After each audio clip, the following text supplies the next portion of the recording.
Hola, en este vídeo veremos muy rápidamente la filosofía kantiana con un resumen breve pero completo. Hola, soy Lidia y hoy vengo a presentar el tema de filosofía de Immanuel Kant y bueno, vamos a hablar un poco sobre su filosofía, sobre su vida y sobre las ideas que él tenía y que defendía.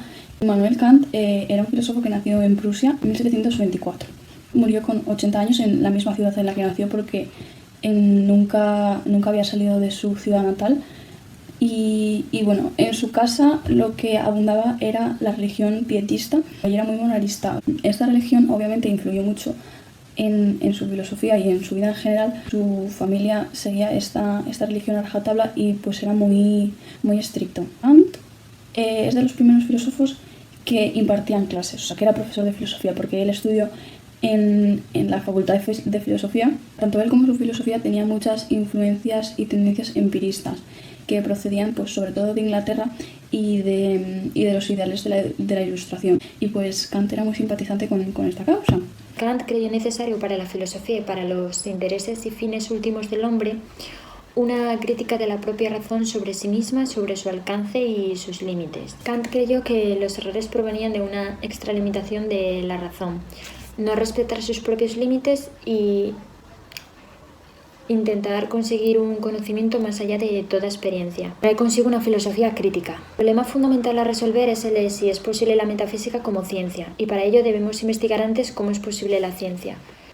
En esta tarea necesitamos distinguir dos tipos de condiciones, las empíricas, que son particulares y contingentes, y las condiciones a priori, también llamadas trascendentales, que las condiciones a priori son anteriores a la experiencia en el sentido de que son su condición de posibilidad. Dedicó su vida a escribir infinidad de obras. Las más destacables pues son Crítica de la razón práctica y Crítica de la razón pura. Dividió esta obra en dos partes. La primera, Estética trascendental, y la segunda, Lógica trascendental. Kant lo que pretende demostrar o descubrir en esta obra es cómo un conocimiento tan profundo como el de la ciencia es posible. Y entonces aquí empezaría a hablar de los juicios analíticos y sintéticos. Los analíticos serían aquellos el predicado no añade nada al sujeto. Es decir, por ejemplo, en una oración como el triángulo tiene 3 lados o tiene 3 ángulos, que el triángulo tenga esa cantidad de ángulos viene dentro del sujeto. O sea, es una información casi innecesaria porque es algo que tú mismo puedes ver sin necesidad de comprobación empírica, por ejemplo. O sea, es algo muy coherente. Los juicios analíticos serían algo así como una forma de resaltar una cualidad del sujeto, que obviamente pues ya se sabe o que se puede llegar a la conclusión. Esta información sirve más que nada para comprender mejor el sujeto y se dan sobre todo en contextos formales como lo pueden ser la lógica. Y Kant va a ser el primer pensador en decir que las matemáticas no son simplemente mera lógica, sino que aunan tanto juicios analíticos como los juicios sintéticos, que parecen lo que vienen siendo los juicios a priori, que son aquellos juicios que no necesitan una experiencia previa. Por otro lado, como ya he mencionado antes, tenemos los juicios sintéticos, que los juicios sintéticos son aquellos, a diferencia de los analíticos, sí añaden información al sujeto. Por ejemplo, pongamos que tenemos la oración de el chico rubio es majo. Que sea rubio o que sea chico y que sea majo no son dos cosas que siempre tengan que ir juntos. Entonces, pues es como añadir información que no sabes de antemano. Estos juicios, como ya decía, a diferencia de los anteriores, de los juicios analíticos, se extraen a partir de la experiencia. Tú, si no has hablado con ese chico rubio o no has tenido ningún tipo de relación, no puedes saber que es majo. O sea, tienes que, a través de tus sentidos, porque es la forma de extraer esa información y de extraer la experiencia, a través de tus sentidos puedes llegar a esa conclusión. Igual que puedes llegar que es majo, que es malo, que es ateo o cualquier otra cosa. Volvemos. La estética explica el modo de tener sensaciones y al ser trascendental tratará del conocimiento de las condiciones trascendentales que permiten el conocimiento sensible. Entendiendo por sensibilidad la capacidad pasiva del ser humano para recibir impulsos del exterior, de los órganos de los sentidos. Esta estética trascendental estudiaría la sensibilidad para averiguar cómo colabora con el conocimiento a priori. Por tanto, la sensibilidad es la posibilidad de los juicios sintéticos a priori a ciencias como las matemáticas. Las intuiciones puras, que son las formas a priori de la sensibilidad humana.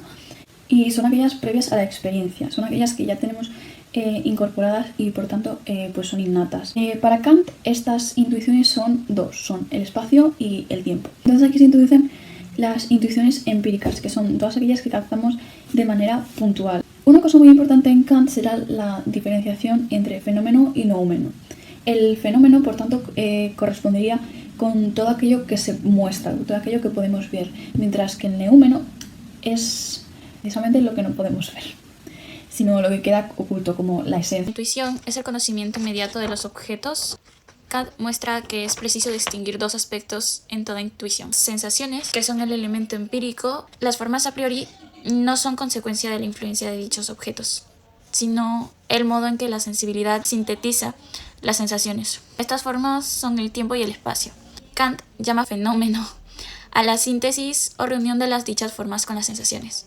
El tiempo y el espacio no son realidades independientes del sujeto, son formas a priori de la sensibilidad. Contrapone la idea de fenómeno versus el número, siendo el fenómeno la sensación dentro de las ideas de espacio y tiempo, y el número, digámoslo así, como la cosa en sí, que nunca va a tener conocimiento por sí misma, porque solo conozco lo que uno o una misma experimenta. Seguiríamos con la analítica trascendental, que es la parte que estudia el entendimiento. ¿Por qué se llama de esta forma? Se llama de esta forma porque precisamente lo que hace es analizar nuestro conocimiento a priori hasta llegar a los elementos empíricos o puros del entendimiento. En esta categoría encontraríamos los elementos no empíricos a priori que Kant llama categorías. Esto nos ayuda a pensar en los objetos pertenecientes a la sensibilidad. La causalidad es el esquema que pertenece al individuo y proyecta al exterior, y por tanto no es objetiva. Kant, los conceptos empíricos, que son los juicios sintéticos a priori en la física, son dos. El objeto, que se correspondería con las intuiciones empíricas, y el sujeto, que serían los conceptos puros.